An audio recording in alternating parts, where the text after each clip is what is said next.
بسم اللہ الرحمن الرحیم۔ السلام علیکم۔ دو نوجوان حضرت سیدنا عمر رضی اللہ عنہ کی محفل میں داخل ہوتے ہی محفل میں بیٹھے پھر ایک شخص کے سامنے جا کر کھڑے ہو گئے اور اس کی طرف انگلی کر کے کہنے لگے، اے عمر، یہ ہے وہ شخص۔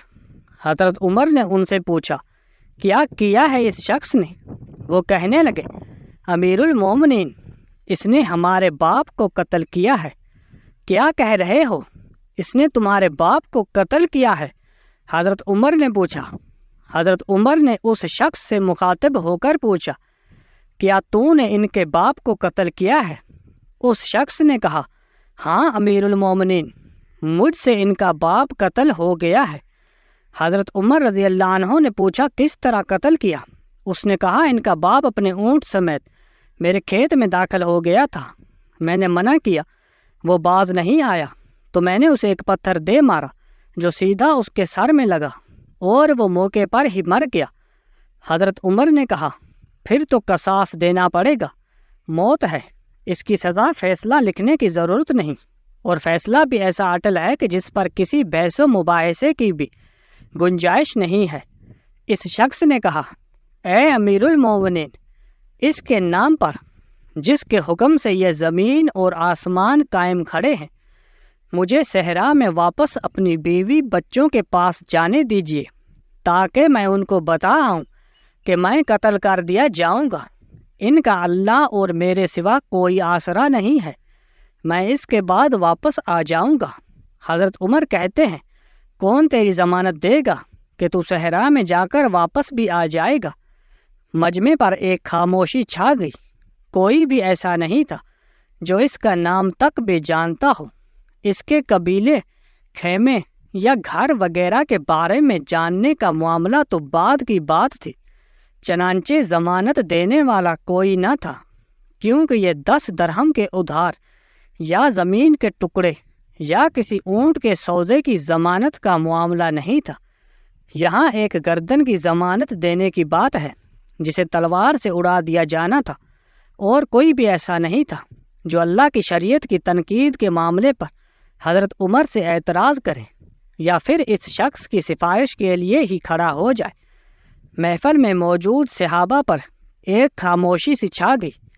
اس صورتحال سے خود حضرت عمر رضی اللہ عنہ بھی متاثر ہوئے، کیونکہ اس شخص کی حالت نے سب کو ہی حیرت میں ڈال کر رکھ دیا تھا کہ کیا اس شخص کو واقعی قصاص کے طور پر قتل کر دیا جائے اور اس کے بچے بھوکے مرنے کے لیے چھوڑ دیے جائیں، یا پھر اس کو بغیر ضمانت کے واپس جانے دیا جائے۔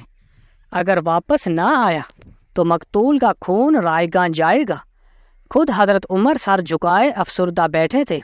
اس صورتحال پر سر اٹھا کر التجا بھری نظروں سے نوجوانوں کی طرف دیکھا اور فرمایا، معاف کر دو اس شخص کو۔ نہیں امیر المومنین، جو ہمارے باپ کو قتل کرے اس کو چھوڑ دے، یہ تو ہو ہی نہیں سکتا۔ نوجوانوں نے اپنے آخری فیصلہ بغیر کسی جھجک کے سنا دیا۔ حضرت عمر نے ایک بار پھر مجمع کی طرف دیکھ کر بلند آواز سے پوچھا، اے لوگوں، کوئی تم میں سے ہے جو اس کی ضمانت دے؟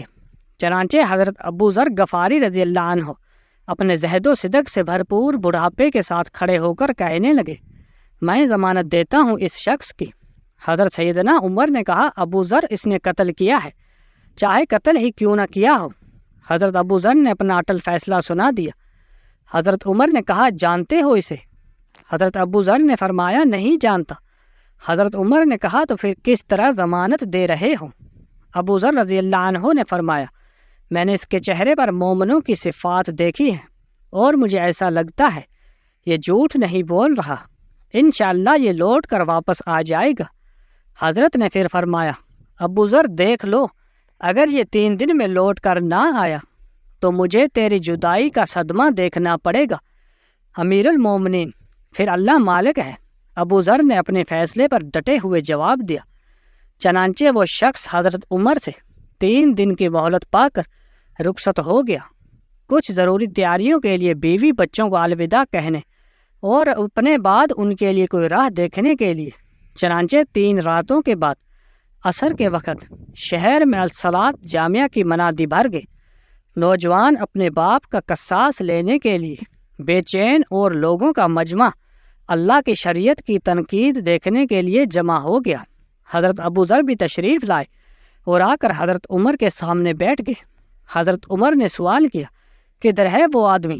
مجھے کوئی پتہ نہیں یا امیر المومنین۔